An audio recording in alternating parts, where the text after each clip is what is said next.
It's 3 a.m. The guards take position on the shoreline first, rifles out, watching for anyone who might interrupt this business operation. Then come the excavators, the trucks, the river dredgers, the capital assets, working with the kind of practiced efficiency that only comes from doing this hundreds of times before. This is a heist. But there's no vault, no jewels, no gold. The target is something so ordinary you don't even think about it. Sand. By morning, 3,000 tons of it will be gone, sold into a supply chain that spans the globe. This isn't a one-time job.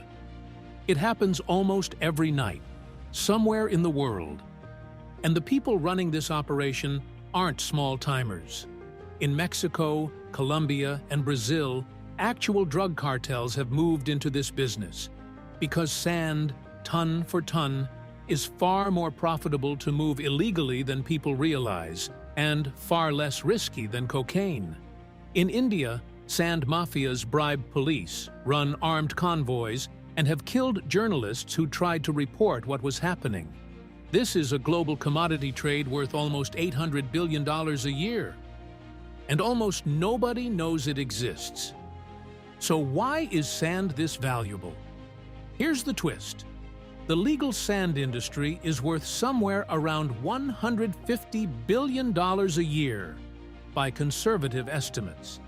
But once you add in everything unregulated, unrecorded, and outright illegal, the parts no government inspector ever sees, some estimates push the real size of the sand market to over 5 times that amount.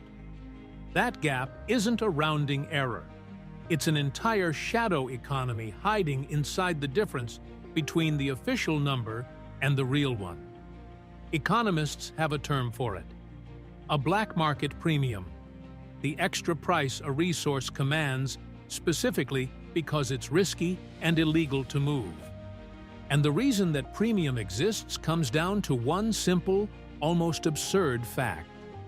Deserts cover a third of the Earth's land mass, yet none of that sand is useful for the $17 trillion global construction industry that relies on it. Wind erosion rounds the grains too smooth to bind concrete. If you pour it into a foundation, it crumbles.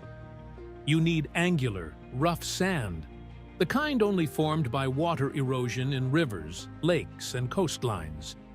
That's a finite resource, often sitting in places where digging it up is illegal.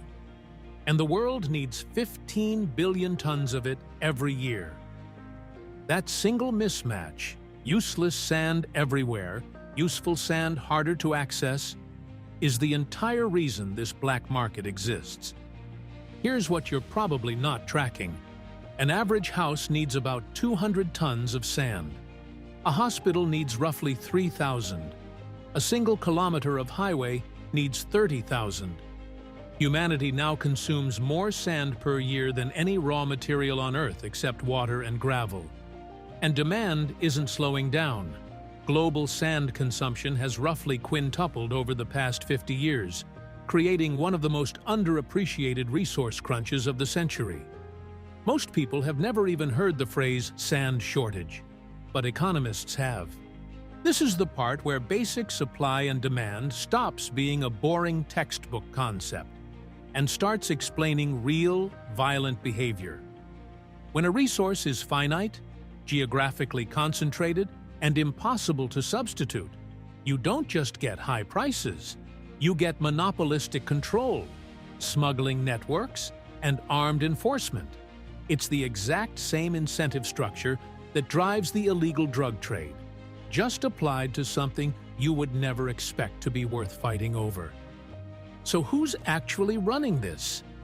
Once you follow the money, the criminal infrastructure looks less like chaos and more like an actual business model, just one that operates entirely outside the law. It runs in 4 stages. Extraction comes first, dredging riverbeds and stripping beaches down to bedrock, ignoring every regulation meant to let the resource replenish.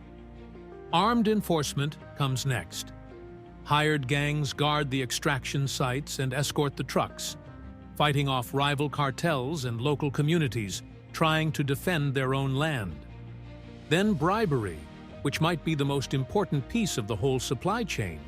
Sand is heavy, bulky, and impossible to move quietly. That's why cartels spend enormous sums bribing police and checkpoint officials just to get a fleet of trucks through.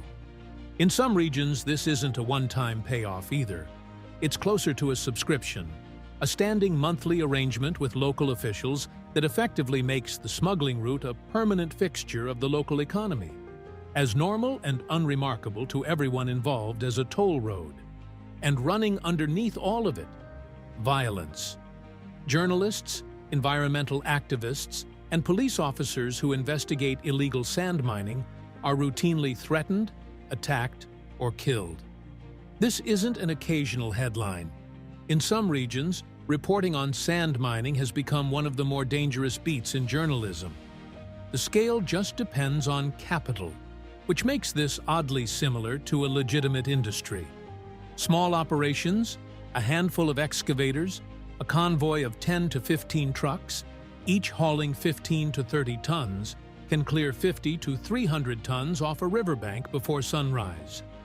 Industrial operations, running suction dredges and barges, pull 500 to 3,000 plus tons in a single night, blowing past any legal limit several times over. And in the most extreme cases, organized rings have stripped entire beach systems of thousands of tons of sand over a handful of nights, feeding it straight into resort and real estate developments. Same business model as any legal industry chasing economies of scale. Just heavier weapons and bigger bribes at the top end. And sand isn't even one commodity, it's a family of them, each with its own black market. Manufactured sand, crushed mechanically from rock to mimic the real thing, is now a $129 billion industry on its own, growing fast because the natural supply is running out. Silica sand, the ultra-pure kind used in glass and semiconductors, the kind in literally every smartphone screen and solar panel on Earth, is worth more than $21 billion by itself. There's also frac sand, used in oil and gas drilling, sitting at around $8 billion. And even beach sand, used for land reclamation and ports, is its own $7.5 billion market. Different purity, different buyer, different price. But the same underlying scramble for a resource that can't be manufactured fast enough to meet demand. Strangely enough, some of the world's biggest sand importers are countries covered in literal deserts. The UAE imported more than 6 million tons of sand in 2023 alone. The country has coveted high-purity silica, shipped in to fuel a construction boom that includes the Burj Khalifa and the artificial islands of Palm Jumeirah. Saudi Arabia is in the same boat. They've imported sand from Australia, which has become one of the largest sand exporters to the Persian Gulf, as well as Egypt, China, and Belgium. It's quite the irony. A region sitting on literal mountains of sand still has to import it by the millions of tons. Because having a lot of something means nothing if it's not the kind anyone actually wants.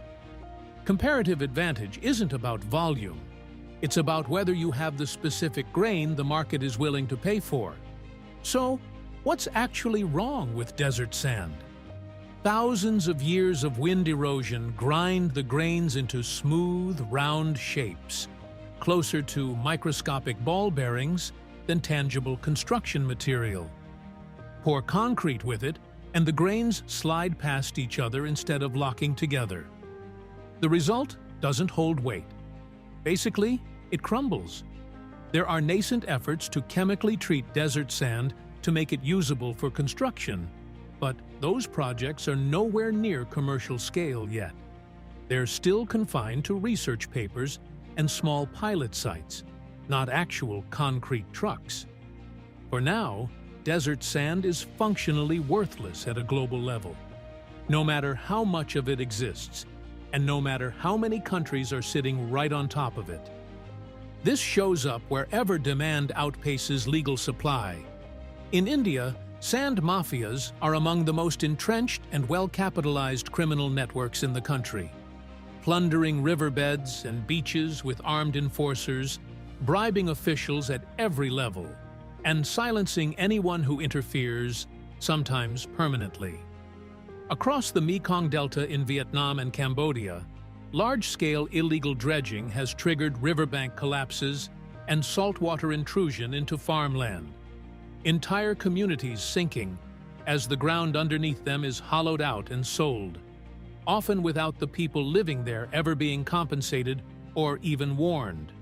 And in Mexico, Colombia, and Brazil, the cartels you'd expect to be moving drugs have simply added sand to the product line, treating it as just another commodity to control through the same force and bribery-fueled playbook they've already perfected. What ties all of this together isn't culture or geography. It's basic economics. When legal supply can't keep up with real demand, illegal supply fills the gap. And someone with enough capital and enough willingness to use force will always step in to control it. Sand is one of the cheapest materials on Earth, with each ton worth between $15 and $200, depending on the type and quality. But multiply that by 15 billion tons a year, add geographic scarcity, and make it nearly impossible to regulate once it's loaded onto a truck in the middle of the night. And you get one of the most quietly lucrative black markets on the planet, hiding in plain sight, underneath literally everything humanity builds. Every road, every hospital, every apartment block you've ever walked into started as a few thousand tons of sand that, somewhere along the way, may have passed through hands a lot more dangerous than a construction cruise. Ultimately, without sand, there's no construction progress for the world's insatiable growth, or high-grade semiconductors and smartphones, all the things that make the modern economy function. No wonder some of the most violent organizations on the planet are involved. It's a high-growth business line they simply can't ignore.